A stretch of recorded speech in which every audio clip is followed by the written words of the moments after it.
So according to Carl Rogers, so this is si Carl Rogers, isa siya sa mga famous humanistic psychologist. So ingon siya, ang purpose daw sa mga helping professions like guidance and counseling, appeal na ang teachers is to enhance the personal development, the psychological growth towards a socialized maturity of its clients. So kani si Carl Rogers, kanang very good kay niyang theory nung ingon siya, kanang ang tao kuno innately are good. Na bad lang daw ang mga tao tungod sa environment. No, kaya na-influence daw ka sa environment. Muto mo anak, good daw kapag katao?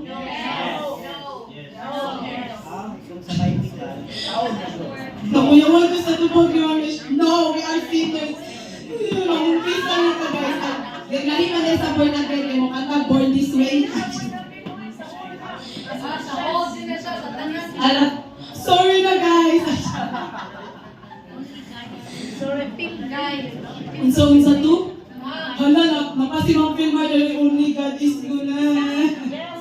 Yes, very true. Only God is perfect. But, of course, ang atong role sa kalibutan kay, we are always trying to be good. Kay nataw man kita nga makasasala kay na naman tayo bahid sa sala ni Adan ug ni Eva. Next. So guidance is a development of a well-functioning individual, primarily by helping them to utilize their potentials to the fullest and plan their present and future in accordance with their abilities, interests, and needs. So para mabuhat din nato og tao, dapat na ay mga basic principles or na ay mga principles. These are foundational concepts that provide a framework for effective guidance and support. Para matagaan yun nato personal development and psychological growth ang atuang mga bata. So, unsa man yung mga guidance principles? So, 9 ni sila kabuo. O, 9 na ni. Individualization, empowerment, respect and cultural sensitivity, active listening, non-judgment, goal orientation, collaboration, self-reflection, and lifelong learning. So, una, ari ka sa individualization. So of course, ang ato mga bata ay kanang lahi-lahi man gyud na sila no. They are different from each other. So kung ato gyud na sila in one-on-one, ato gyud na dapat atong utok kay clean gyud na nga. Dili siya parehas likuan, di siya parehas likuan. Kay we are different from each other. So individualized gyud na ang paghatag og guidance. Next. Daghan na ang animation. Empowerment, encouraging individuals to take ownership of their decisions, actions, and personal growth. So, di ba, usa man ang sa atong buhaton na atong ma-realize ang mga bata sa ilahang mga mistakes and they have to own it. No, kaya kung di sila kaibaw mo accept na nakasa sila, so dili sila makaibaw sa next step. Kung sa ilang angay, buhaton. Kaya first step dyan is to accept. Dayon, mag-move on na sila. So muna, makatake ka sa next step if you accept. So muna, ato ang i-empower ng atong mga bata. Next, respect and cultural sensitivity. So di ba, naisgutan na ni kahapon na ang atong mga bata namin na sa lahi-lahi na family background, socio-economic status. So ato yun na iput sa atong mind, nanong na yung mga tendencies na nabuhat ang mga bata ngayon. Kaya lahi-lahi sila o nadakan, lahi-lahi sila o environment. So muna, we have to be sensitive sa ilahang backgrounds. And kung sensitive ka, so of course, nakabuild ka o respect. Next. Active listening. So mo yun yung gingon ni kanang Carl Rogers no, attentively and empathetically listening to what individuals are saying. So dili lang ka naminaw kay para natay ikatubag. No naminaw ka kay para makasabot ta. Lahi man gud nang maminaw ka kay para nalatay ikaribat. No maminaw ka kay para masabtan nato sila, no? Active listening. Next. Non-judgment. So, of course, we should create a safe and non-judgmental environment where individuals feel comfortable expressing their thoughts, feelings, and concerns without fear or criticism. So sometimes, no, kanang, usag yun na sa rason atong mga bata maglisod sila og open kay nagtuo man sila nga dili ka willing sa maminaw nila. Kay ay basi ni judge ko ni ma'am. No, so kung naata ng aura nga non-judgmental, so muna dali ka makasud no sa term pa ni ma'am ka. Makasud sa bata kung unsa man na ang bata. So ato ginang ikuan ay non-judgmental. Next, goal orientation. So assisting individuals in setting clear and achievable goals. So, ang atong mga bata, naikuban-ana nila nga, huwag na sila kay bawang sila nga naibuhaton. So kita, naata para mag-guide sila kung sa may mga possible na pwede nila buhaton sa ilahang life. No? So goal orientation. Ato silang kabangan.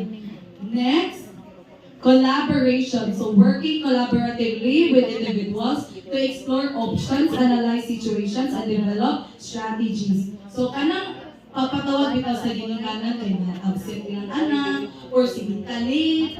Nung usa na sa collaboration and important. So na ngayon nakaukabang sa ilahang parents. So kita ginikanan ako nga teacher. Unsa man atong pwede buhaton sa imong anak.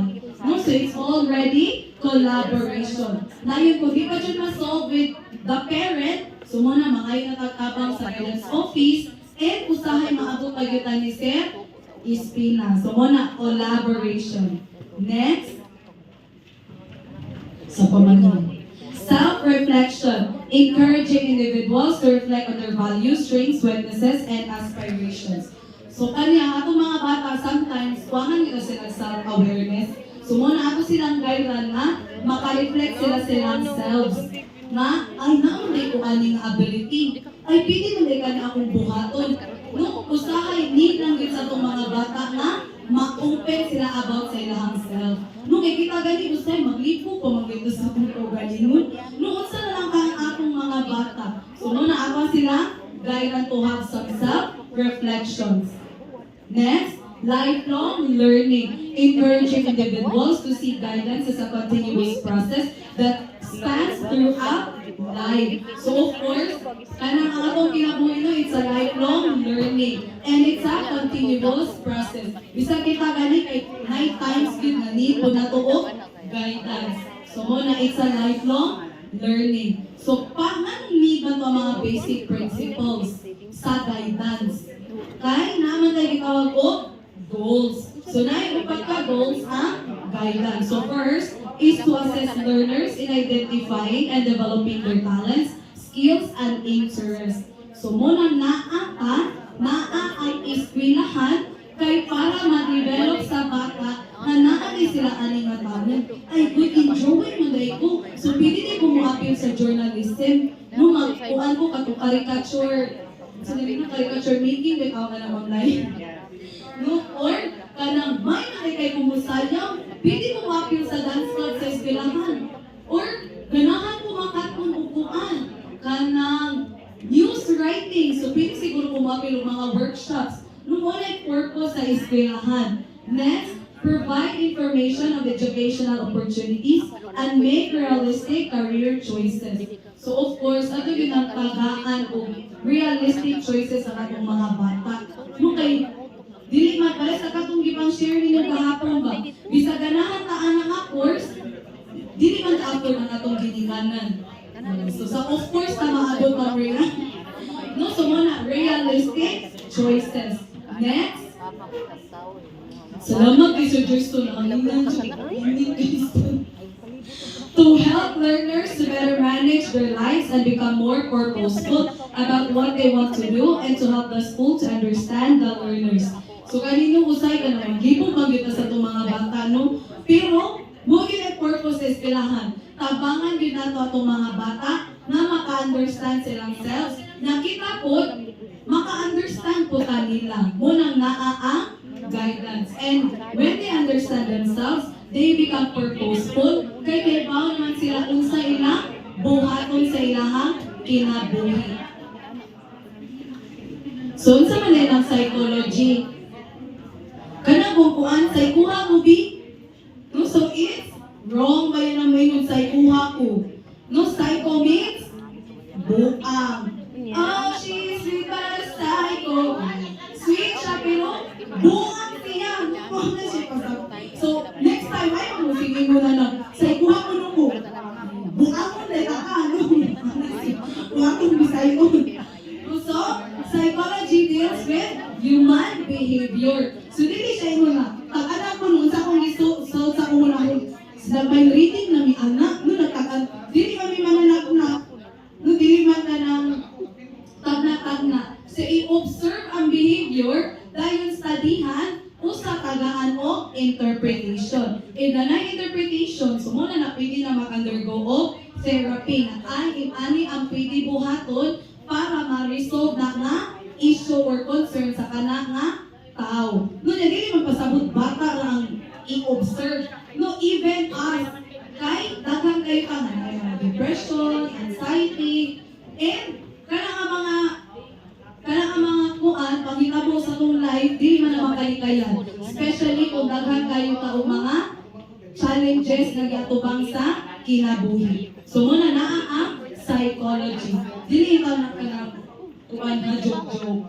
Education and training. So kita ang eskwelahan na ata to help the learner discover their needs, potential, and goals. So both the objectives of guidance and education regarding the learner's development are the same, but the methods used in education are not the same as those used in guidance. Saba uno. Naglabad ng ulo ni Ma'am Pretty. Sige, di ba i-mention naman ni Sir Rowan kahapon na si guidance o si education kay same na sila og goals. Pero dili ta same og way sa pag-achieve sa goals. So naay mga butang nga ang guidance and counseling na ang pwede mo buhat. For example, counseling. No, mga registered guidance counselors ra gyud ang pwede mo counsel. So I myself, I can also do counseling. Kaya akong lisensya dili man guidance counselor. No, I am still trying to get that license pero wala pa ko ano. Nakanus-up ako mo lihok ko balik.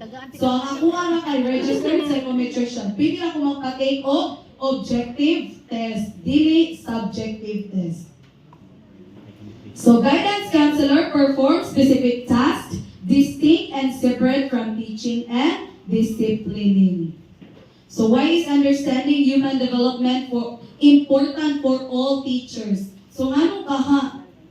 Ano importante man nato masabtan ang human development teachers?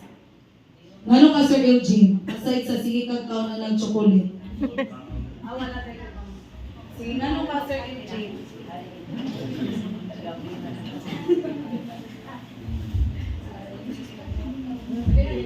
Well, why is understanding human development important for all teachers? May choices? Yeah, your choices. To determine the strength or the weaknesses of the teacher to do his duty or his responsibility to the students.